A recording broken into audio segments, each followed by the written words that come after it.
Hello students, we are going to learn today the lecture number 3, Introduction to Estimation, the next part.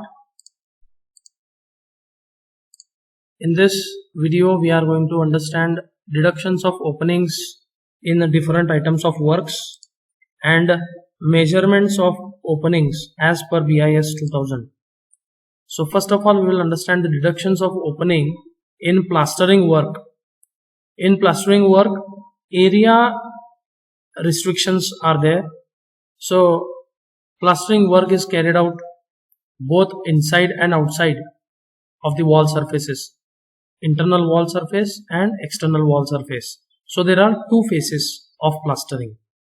So firstly, say consider the white patch here, smaller one, area which is less than 0.5 meter square. Say consider this patch is nothing but one of the openings in the wall. So area less than 0.5 meter square. Then we should not deduct the plastering volume.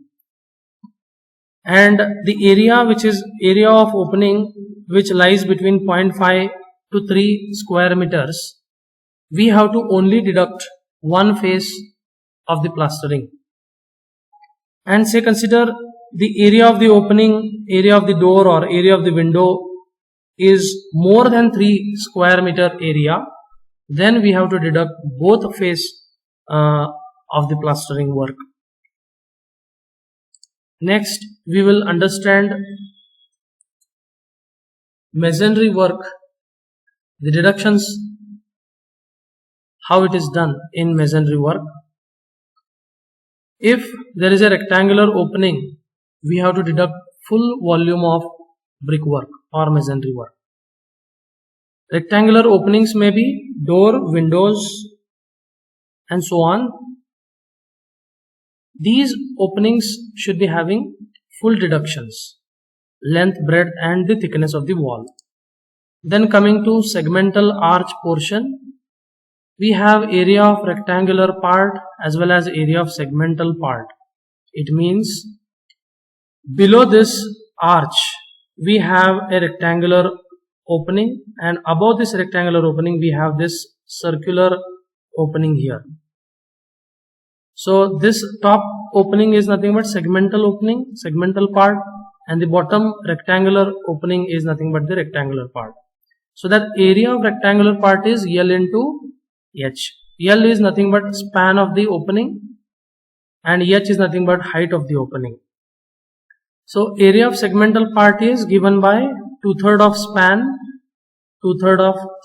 into R. R is nothing but the rise of the opening. Rise is nothing but the height or the distance between the keystone or the crown till the springing line of the span or the arch. So total deduction for segmental arch openings for this is nothing but the rectangular area plus the segmental area into the thickness of the wall. So here you can see the thickness of the wall here. So it is going to be the deduction in segmental arch openings in masonry work. Next we will understand what is the deduction made in semicircular arch openings. Say consider this was the example for segmental, here this is example for semicircular arch opening. So we know full circle is having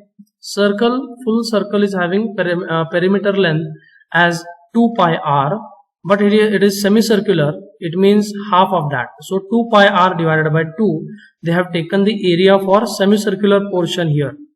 Okay, semicircular portion.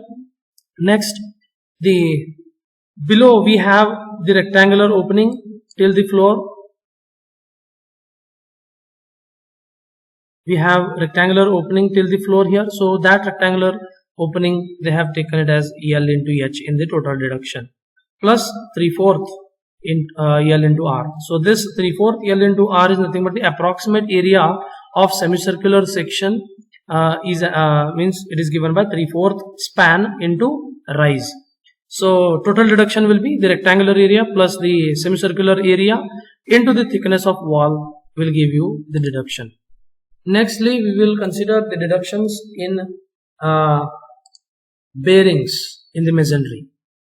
So bearing is nothing but the resting area of the slab or the beam over the walls or the masonry work. So bearing is the resting area. So whether the slab is resting full width or full thickness of the masonry work or half thickness of the masonry work. So what are the conditions here? We should not go for any deduction when the opening area or opening each of the 0.0 square meter. So that area of resting, if it is 0.1 square meter, so there should not be any deductions done. Coming to next, end of the beams.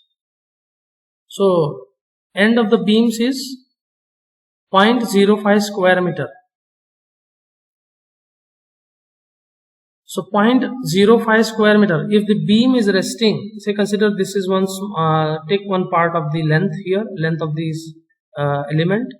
So say consider this is a beam and which is resting on this masonry. So this area of resting, if it is 0.05 square meter and less, it should not be considered in the deduction. Bearing of the floor and roof slabs from masonry. So no deductions shall be done for bearings of floors and roof slabs from masonry. So thank you for patient listening.